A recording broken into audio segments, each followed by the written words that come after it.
రాజా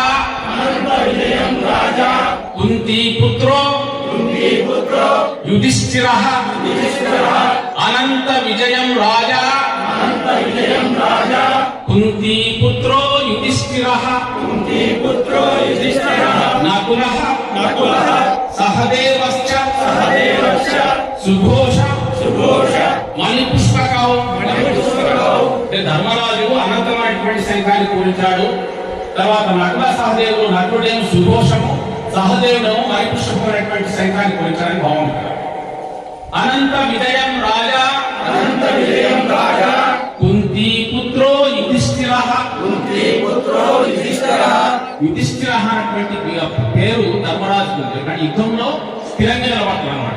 ఆయన యుద్ధం కనుక చేసినట్టయితే కొనకడు, వెనకడు, జంకడు, కొంకడు. ఆయన యుద్ధం చేస్తే ఎవరైనా శక్తి లేదు కాబట్టి ఆయనకు యుధిష్ఠిరుడు అని చెప్పి పేరు. నకులః సహదేవశ్చ సుఘోష మణిపుష్పకౌ అనంత విజయం రాజా కుంతీ పుత్రో యుధిష్ఠిరః నకులః సహదేవశ్చ సుఘోష మణిపుష్పకౌ.